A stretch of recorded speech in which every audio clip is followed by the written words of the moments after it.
À chaque ramassage de déchets, pour cet écologiste, c'est toujours le même constat. Tout le monde a déjà rencontré, en se promenant sur les plages, ce genre d'assiette caractéristique, des fois enfilées sur des baguettes, donc ça c'est du plastique, hein. Donc vous voyez, regardez-moi ça. Des poches, des coupelles qui se décrochent des parcs à huîtres et se retrouvent dans la nature à l'occasion de coups de vent ou de tempêtes. On en voit toujours autant et on en ramasse toujours autant, c'est insatiable. Ce que vous voyez sur les bords, c'est qu'une partie, hein, puisqu'il y en a beaucoup qui se décomposent en mer. Ce n'est pas tant la question de la pollution visuelle, c'est qu'en fait ça se désagrège, ce qu'on appelle des microbilles, et que ces microbilles sont dans l'océan, et que c'est une catastrophe pour la biodiversité. Plusieurs tonnes de ces déchets viennent s'échouer chaque année sur le littoral de Charente-Maritime. Mais aujourd'hui encore, pour cet ostréiculteur, en matière de captage de naissains d'huîtres, ces coupelles en plastique ont fait leurs preuves. Dans le temps, on avait de l'ardoise qui était très lourd. Voilà, donc là, on est sur un matériau qui est assez léger, qui était plus facile à travailler, puisqu'on a pu le mécaniser derrière. Donc tout ça a fait qu'il a eu une évolution fulgurante, quoi.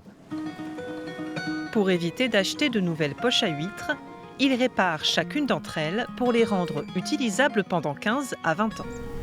Hop. Le recyclage, une des solutions adoptées par cette association depuis 2013 pour limiter l'impact de ces matériaux sur l'environnement.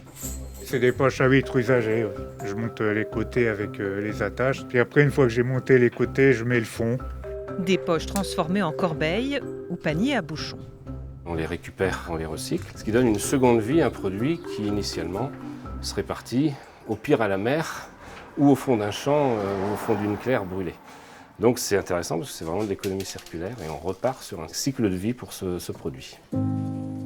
Cet ostréiculteur, lui, propose à ses clients des emballages avec couvercle en carton, 5 centimes plus cher qu'un couvercle en plastique. Pour l'heure, un quart des producteurs du département ont opté pour ce changement.